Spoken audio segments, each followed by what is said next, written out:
Alright, so continuing further into the Fiendship is Magic event, we've now moved on to the origin of the Sirens, yeah. Now this one I was really excited about, because obviously with Rainbow Rocks the Sirens are probably some of the best stuff in there, so I was really curious to see the story behind the whole backstory of the Sirens.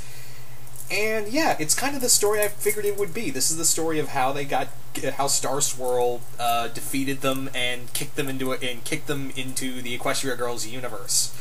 So the story is that Adagio, Aria, and Sonata are more or less, they're going from town to town and eventually feeding off the energy, feeding off the negative energy of ponies that they sing for. And now they've come to Canterlot, and yeah. The conflict goes from there. Now let me say one thing. Their designs are really cool, and I know they're sirens, but they fly, and I know they're supposed to be like fish-like creatures. I understand that. They're supposed to be, again, fish-like creatures. But here's the thing. They just float everywhere. They just levitate. They don't need to swim or anything. They just levitate everywhere. Also, there is a very, they also do a quick Sea Ponies reference, which is hilarious. You gotta catch it, and I won't spoil it for you. But yeah, so they come to Canterlot, and their type of music, and this is before they just sing, and they're just like, what? No! the people of the ponies of Canterlot are like, yeah, your music sucks, and kicks them out, which is weird because you'd think they just sing, and they would hypnotize people. I guess it's musical taste. So, yeah, but however, Sonata accidentally gives Adagio the idea of pop music, and thus we get the Sirens we have now. And Star Swirl is trying to figure out a way to stop them. Now this comic has a lot of humor in it. This is a very humor-based, whereas I will say this, the first two, even though I wasn't a big fan on the T-Rex issue, it was meant to be it was kind of meant to be a serious comic, and trust me, it was. Same with the King Sombra stories, that they were both very serious.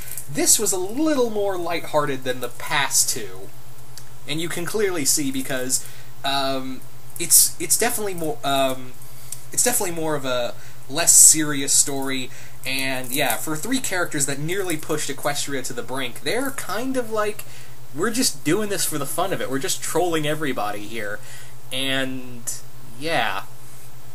I was kind of hoping for something a little more serious, and again, that's what I was kind of hoping for, was something a little serious. Even though I had some gripes with the T-Rex issue, it still had a very serious vibe to it, same with the Sombra story, because we're delving into these villains' origins, but yeah.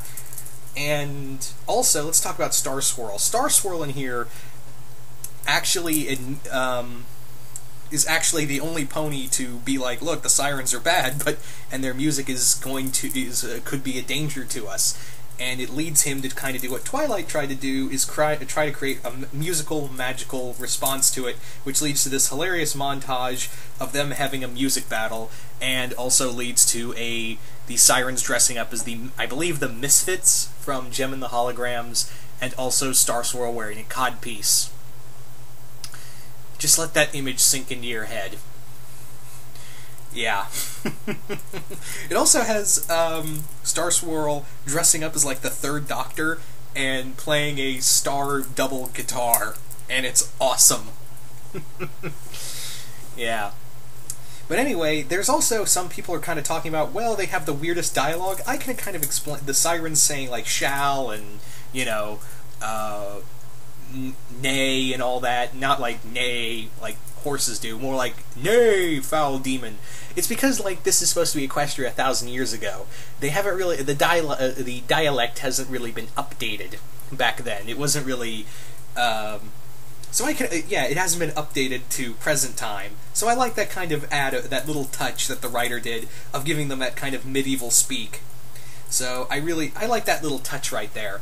But yeah, sorry, I'm just trying to get through this review, and I'm kind of blanking on a few things. But yeah, it's kind of it's not really a letdown, really, because it's kind of a nice little humor story, and yeah, it does actually end on a sad note. And I'll say this: like I said, it does end on a sad note, saying that Star Swirl, this is one of his biggest failures of he didn't want to banish the Sirens to the human world. And it's not because, oh, now it's their problem now. No, it's not like that at all. He's actually upset that he wasn't able to help the Sirens. He actually wanted to redeem them. He actually believed that there could be some good in them, but he never really knew how to connect with them like that. He just knew about magic, and he actually admits, yeah, I dicked up. These guys could have been... I wanted to make peace with them, but I didn't know how to, and that kind of led to me making this hard decision to either... It's either them or all of Equestria, because these Sirens are going to ruin us. So I made the tough call and had to banish them to another universe, not for... not just for, just for Equestria's sake, even at forsaking them and probably making them evil for the rest of their lives. So I do like that ending. I really like that ending because, like Celestia once said, Starswirl never understood the magic of friendship, and even Starswirl says there's a stronger level of magic that could have helped them, but I'm not able to attain it. So I did like that ending of Starswirl admitting I screwed up, and again, admitting that, the ends in a very ends justify the means kind of story. That's what it really felt like, was that the ends justified the means, even at the cost of me trying to help these creatures, helping the Sirens kind of use their powers for good instead of evil, but now I've forever damned them to be villains.